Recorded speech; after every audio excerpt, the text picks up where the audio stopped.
U Rwanda ni kimwe mu bihugu bya Afurika bishimwa ku mbaraga byashyize mu guteza imbere ikoranabuhanga. Hamwe mu hagaragara iryo koranabuhanga ni mu mirimo ikorwa n'amacapiro. Icapiro rya Kabgayi riri mu yatangiye kera mu Rwanda, ariko ritangira mu mwaka w'1932. Ikoranabuhanga ryakoreshaga ryatwaraga igihe n'ingufu ngo ritange umusaruro. Icapiro rya Kabgayi ryizihije isabukuru y'imyaka 80 rimaze rikora. Bakaba rero baratangiranye n'imashini yakoreshwaga mu buryo bwo kunyonga. Iyi mashini rero yakoze imirimo ikomeye mu bihe byo hambere.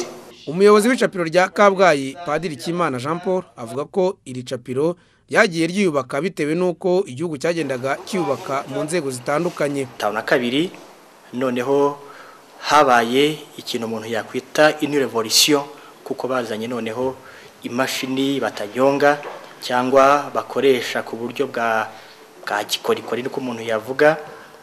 Noneho bazana imashini zikoresha amashanyarazi mu mwaka w'1967. Noneho byabaye akarusho kuko imprimerie ya Kabgayi yatangiye gukoresha imashini zikoresha uburyo bwa offset. Ni nabwo buryo bukoreshwa henshi mu gihugu no hanze yacyo. Umusaza watangiranye n'iri capiro yemeza ko mbere batangaga umusaruro biyushya kuya, ariko nguko ikoranabuhanga ritera imbere mu gihugu no gukora imirimo bikoroha.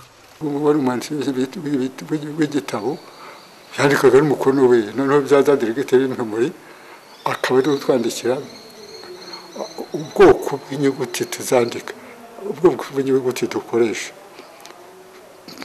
Poe 12 zihagaze, non-pareille zari poe 6 tumwe dutoye twandikwa munsi.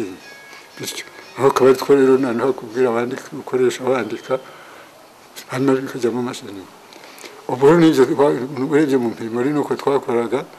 Nubwo iri capiro byagombaga kwandika gusa inyandiko z'iyobokamana nkuko yari yo ntego yibanze, hajya hanandikirwa n'ibitabo bitandukanye byo hambere byiganjemo ibyakoreshwaga mu burezi.